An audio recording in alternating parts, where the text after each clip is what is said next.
আমার মতো অনেকেরই আছে এটা অবিশ্বাস্য খবর একটা, কিন্তু জীবনটা সত্যি ভীষণ অনিশ্চিত। আমরা প্রতিদিন কত পরিকল্পনা করি, কত স্বপ্ন দেখি, কিন্তু এক মুহূর্তেই সব কিছু বদলে যেতে পারে। যে মানুষটা আজকে হাসছে, কথা বলছে, আমাদের পাশে বসে আছে, একসাথে থাকার প্রতিশ্রুতি দিচ্ছে, হয়তো পরের মুহূর্তেই সে আর নেই। এই সত্যটা আমরা জানি, তবুও ভুলে থাকি। মৃত্যু যেন আমাদের খুব কাছেই দাঁড়িয়ে থাকে, অথচ আমরা তাকে দেখতেই পাই না। তাই জীবনের প্রতিটা মুহূর্ত আসলে খুব মূল্যবান। কারো সাথে রাগ করে থাকা, অহংকারে দূরে সরে যাওয়া, রাগ, জেদ, ইগো এসবের কোনো মানে নেই।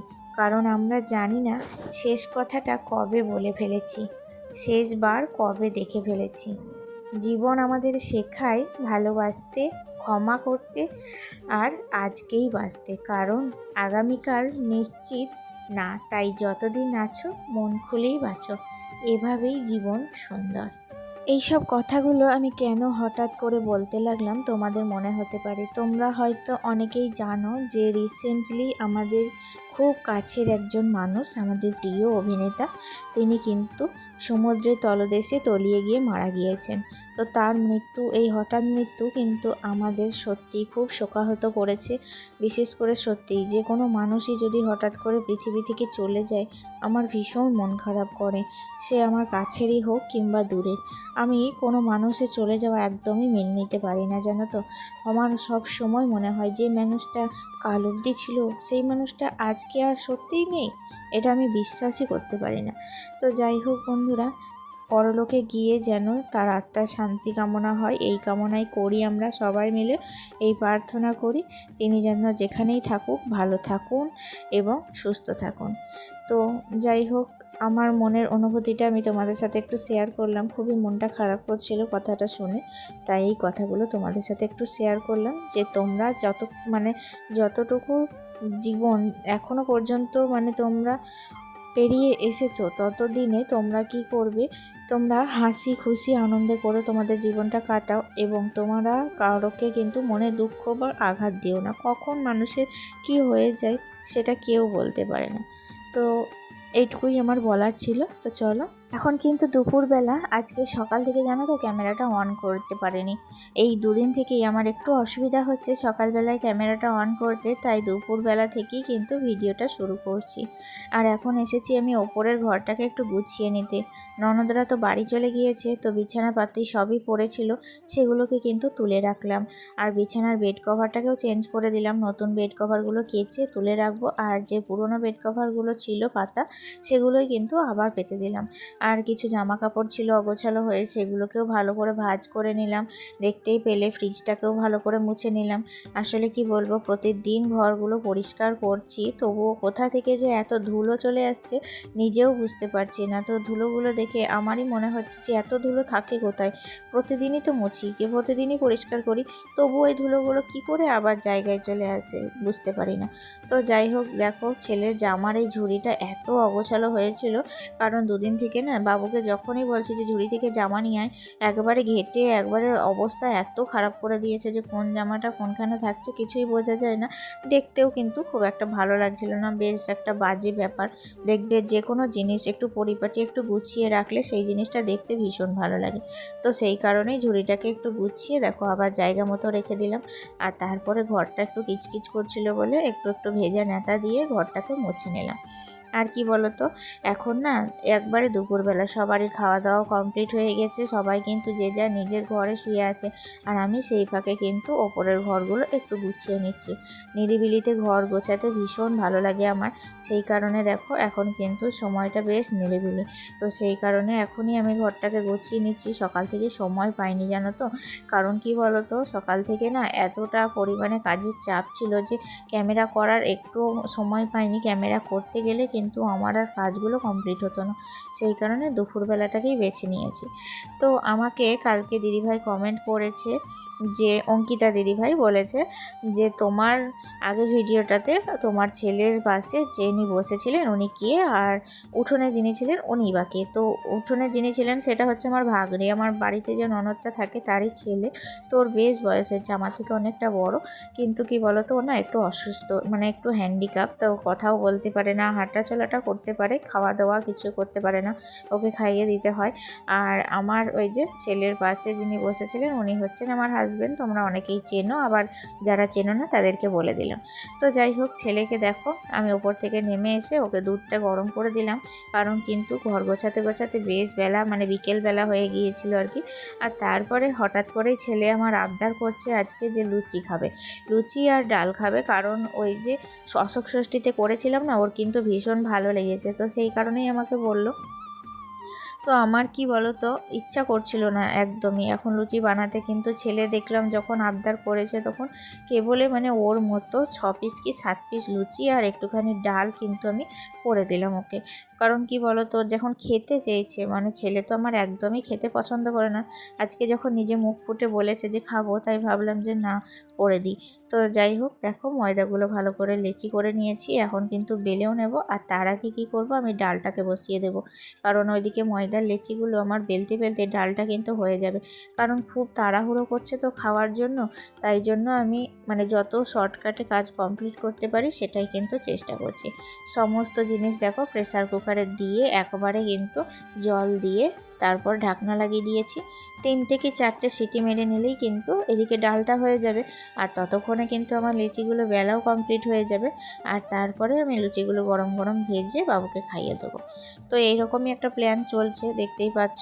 আর সবাই মিলে না বারান্দায় বসে গল্প করছে। আমার কিন্তু এই গরমে রান্নাঘরে কাজ করতে একটুও ভালো লাগছিল না, তবুও ছেলের জন্য সব কিছু করতে আমরা রাজি, আমরা মারা কিন্তু এই রকমটাই হয়ে থাকি। তো সেই কারণে এখন দেখো ছেলের জন্য লুচি বানাতে আমি কিন্তু চলে এসেছি রান্নাঘরে। আমাদের সংসারে কম বেশি কিন্তু সকাল থেকে রাত অবধি প্রচুর কাজ থাকে, কারোর একটু বেশি থাকে, কারোর একটু কম থাকে, কিন্তু প্রত্যেকটা কাজ আমাদের একা হাতে যখন কমপ্লিট করতে হয় শরীর কিন্তু খুব ক্লান্ত হয়ে পড়ে রাত্রের দিকে, আর মনে হয় শরীর চলে না। তো সেই সময়টা তখন মনে হয় একটু যদি রেস্ট পেতাম, কেউ যদি এসে একটু হেল্প করে দিত তাহলে কতই না ভালো হতো, কিন্তু এই হেল্প করার লোকটাকেই না পায় না সব সময়, জানো তো, কেউ একটু হেল্প করার নেই। তো যাই হোক, সবারই জন্য আমরা এত কিছু করি, কিন্তু আমাদের জন্য কেউ কিছু করার নেই। একদিন কেউ বলে না এসে যে তোমাকে আজকে কাজটা করতে হবে না, হ্যাঁ তোমার হয়ে আমিই কাজটা করে দিচ্ছি, এরকমটা যদি কেউ একদিন বলে কি ভালোই না লাগে।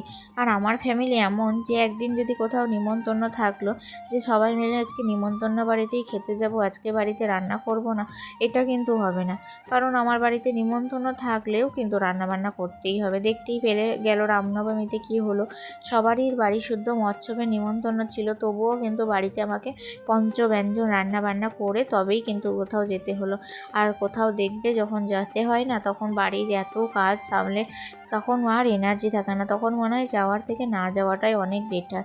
বাড়িতে বসে তখন একটু যদি রেস্ট নিই সেটাই মনে হয় আমার কাছে স্বর্গসুখ। তো এরকমটা করেই আমাদের গৃহিণীদের প্রত্যেকের জীবন একটু একটু করে কেটে যাচ্ছে, কি আর বলবো, মেনে তো নিতেই হবে আর সব কাজ করতেও হবে। ফাইনালি দেখো আমার লুচি ভাজা কিন্তু প্রায় শেষের দিকে, একবারে কমপ্লিট বলতে পারো। লুচিগুলো কিন্তু বেশ ফুলেছিল, জানো তো, এত সুন্দর ফুলবে ভাবতে পারিনি, কারণ বেলার সময় একটু পাতলা হয়ে গিয়েছিল আটাটা মাখা, সেই কারণে আমি কিন্তু এতটা এক্সপেক্ট করিনি।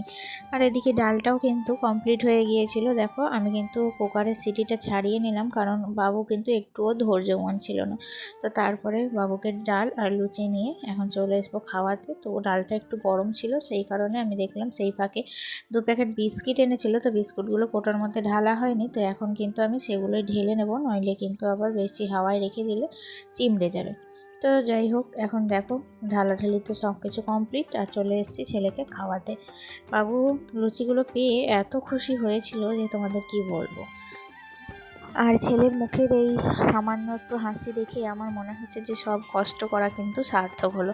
কারণ এই যে রোদ মানে গরমে ঘেমে নিয়ে আমি এত পরিশ্রম করে তাড়াহুড়োর মধ্যে মাত্র 8 ঘন্টার মধ্যে এই যে লুচি ডাল সমস্তটা বানিয়ে ওকে এখন খাওয়াচ্ছি, এখন কিন্তু মনে হচ্ছে যে আমার সব কষ্ট সার্থক। তো যাই হোক, ওকে খাইয়ে দাইয়ে দেখো এখন আমি ওই ঘরে পাঠিয়ে দিলাম। ওই ঘরে এখনও কার্টুন দেখছে টিভিতে, আর আমি ততক্ষণ এই ঘরটা একটু পরিষ্কার করে গুছিয়ে নেব, কারণ সন্ধে লেগে গিয়েছে। তো এখন দিদি গিয়েছে সন্ধে জ্বালতে, আর সন্ধে লাগা হলেই আমি কিন্তু বিছানাটাকে ঝেড়ে নিই। তারপর কিন্তু এই বিছানাটা একটু পরিপাটি করে এখানেই কিন্তু ছেলেকে নিয়ে পড়তে বসাবো। তারপর আবার রাত্রের খাওয়া দাওয়া আছে, তো রাত্রে রান্না করব। ছেলেকে আগে পড়াবো, পড়িয়ে ওকে খাইয়ে তো দিলাম, তো ঘুম পাড়িয়ে দেবো। তারপর কিন্তু আমি অন্যান্য কাজ করব, কারণ এখন কিন্তু সম্পূর্ণ কনসেন্ট্রেট আমার ছেলের প্রতি। এই সন্ধ্যাটুকু আমি কিন্তু ওর জন্যই রাখি, কারণ ওর পেছনে একটু দায়িত্ববোধ, আমি সকাল থেকে কাজের মধ্যে থাকি, তো তাই কিছুই পালন করতে পারি না, তেমন করে পড়তে বসানো হয় না। আর সকাল টাইমটা এমনিতেও বাবু থাকে না, ওই রবিবারটা থাকে, তাছাড়া তো স্কুলেই থাকে। তাই জন্য সন্ধ্যার টাইমটা কিন্তু আমি ওকে নিয়ে পড়তে বসাই, ওর জন্যই মানে রেখে দিই আর কি আমার এই সময়টুকু। তো দেখো এখানে তো বাবু চলে এসছে, আর খুব দুষ্টুমি করছে, মানে পড়তে বসবে না জানো তো। তো আমি বললাম যে না, পড়তে না বসলে তো হবে না, জোর করেই এক প্রকার ওকে পড়তে বসালাম। তো সেই কারণে দেখো ও কিন্তু ওর বাবাকে ডেকে নিয়ে চলে এসছে। আমি যেই পড়তে বসতে বলবো বা কোনো কারণে যদি একটু বকাবকি করব, তখনই কিন্তু ওর বাবাকে ডেকে নিয়ে চলে আসবে। আর ওর বাবাও ঠিক তেমন, এত আস্কারা দেয় না, এত ভালোবাসে ওকে যে ও যেটা বলবে সেটাই শুনবে। তো আমার কথা কিন্তু কোনো কিছু খাটাই না। তো যাই হোক, দেখো এখন বাবার সামনে কিন্তু পিটি করে দেখাচ্ছে, কেমন দুষ্টুমি করছে দেখতে পাচ্ছ। কিছুতেই এত করে ডাকছি পড়তে বসতে, তো কিছুতেই বসতে চাইছে না, এত দুষ্টু হয়েছে। তো পিটি দেখাচ্ছে ওর বাবাকে। তো সব মানে স্কুলের যে পিটিগুলো হয় সেগুলোই কিন্তু দেখো ঠিকঠাক কিন্তু করছে, আগে না একটুও পারতো না, এখন সবটা করতে পারে। তো যাই হোক, ফাইনালি ওর বাবা তো যখন চলে গেল তখন কিন্তু পড়তেও বসে গিয়েছে। তো এখন পড়তে পড়তেও কিন্তু অনেক দুষ্টুমি করছে, কারণ ওর ঘুম পেয়ে গেছিলো, তো একটুখানি পড়িয়ে ঘুমটাও পাড়িয়ে দিয়েছিল। তো যাই হোক, দেখো আজকের মতো তাহলে ভিডিওটি শেষ করছি এখানেই। দেখা হচ্ছে নেক্সট ব্লগে বন্ধুরা। আশা করি আজকের ভিডিওটি তোমাদের খুব ভালো লেগেছে, আর অবশ্যই লাইক কমেন্ট এবং শেয়ার করে দিও ভালো লাগলে। তো তোমরা ভালো থেকো, সুস্থ থেকো, আর নিজেদের খেয়াল রেখো, নিজেদের জীবনযাপন একটু আনন্দ একটু হাসি ঠাট্টা করে কাটিয়ে দাও, এই আর কি। আজকে আসি, টাটা।